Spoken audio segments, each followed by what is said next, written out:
Alright, so I'm going to make a quick recipe video for those bean cookies that I was showing the other day on my Instagram stories. And I'm just going to go ahead and show you the ingredients and show you the finished product as well. Alright, the ingredients I am using. This time I have lentils and flaxseed is a necessary ingredient. Definitely some flour. I'm using this golden wheat flour. You can use darker flour, it's a little bit healthier. White flour, not so healthy all the time. It can just like really raise your blood sugar.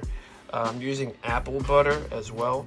The reason why I'm using apple butter is because it's when you look at the tablespoon of sugar inside each tablespoon of apple butter, it's not super high. It's like 7 grams of sugar in 1 whole tablespoon of apple butter, and also cinnamon as well, just to give it a little cinnamony taste. You don't even have to. You could do cinnamon, you could do cloves, you could do nutmeg, you could do a bunch of different spices, but these 1, 2, 3, 4 are the main ingredients. This is an extra 5. I also do put in a new salt, so to still keep it salt-free. This has no sodium in it. I can't show you from here because it's so tiny, but this has no sodium in it, so I use new salt to put in a little bit of salt into the recipe. And these are just extras. These are just healthy extras I like to put in. These are not required.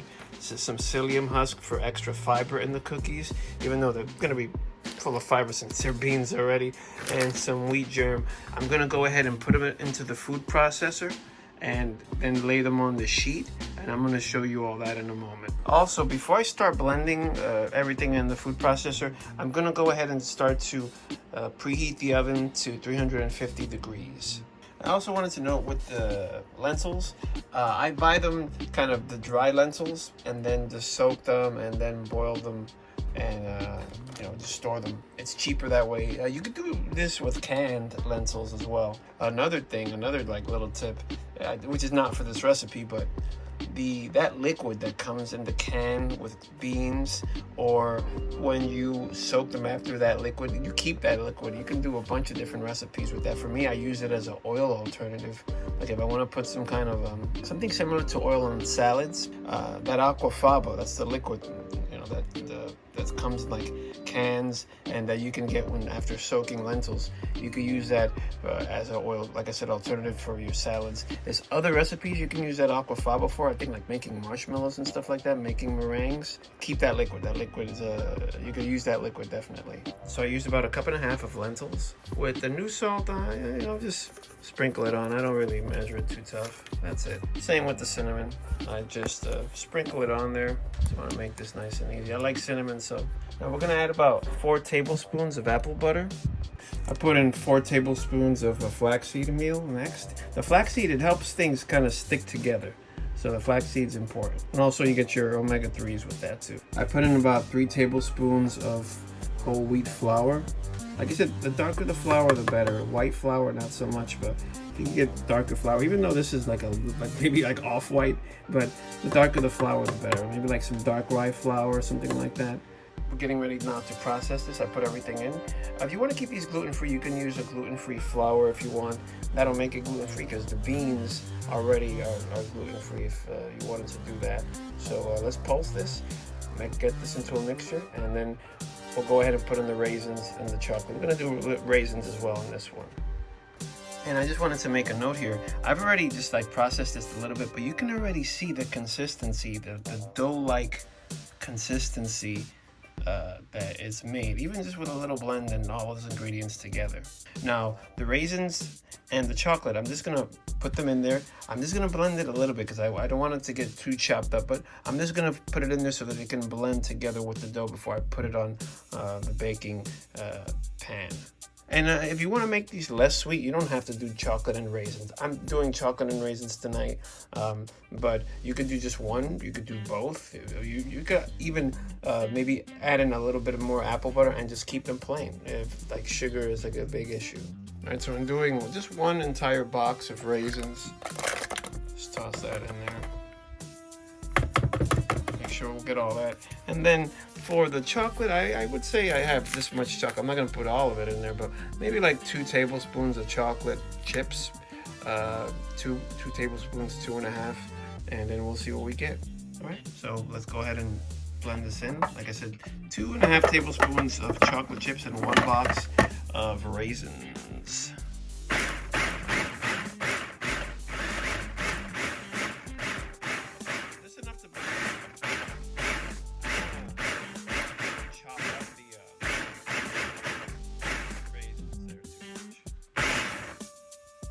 And you know what I'm going to throw in there? I have some carob powder. Don't mind my sink. I've been cooking all night.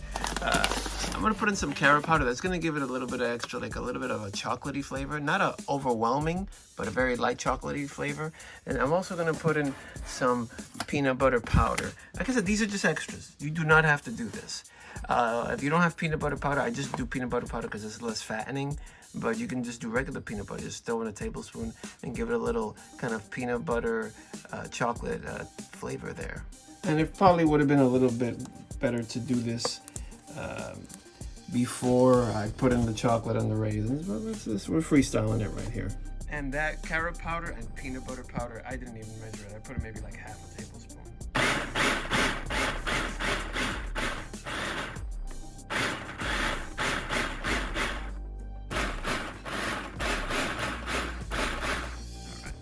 And start putting these on the pan. Now I'm putting these out. It's good to use an ice cream scoop because with the ice cream scoop, you can go ahead and get a good little scoop in and put it on the sheet. I'm a big fan of parchment paper. Just a lot less cleanup afterwards. And I'm gonna try to form these into cookies as well.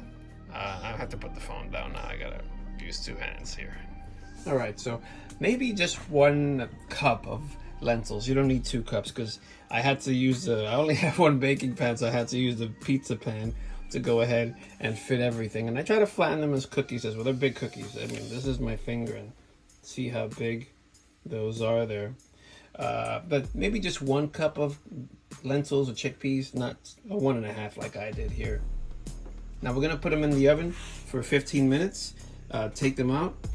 Wait another 10-15 minutes for them to cool, and then we're gonna bite into them. All right, here we go. Once again, I set the oven to 350, and like I said, we're gonna do it in 15 minutes. Look at this one big morphed up cookie here. All right, and there it goes. 15 minutes. Let it cook. All right, it's been 15 minutes. Let's take this out. Here we go. All right. Out. It smells like cinnamon. It smells so good. Cinnamon during the winter, I don't know. It's the perfect combination, you know? All right, the moment of truth. I'm actually gonna eat the first one. I have not eaten any in advance.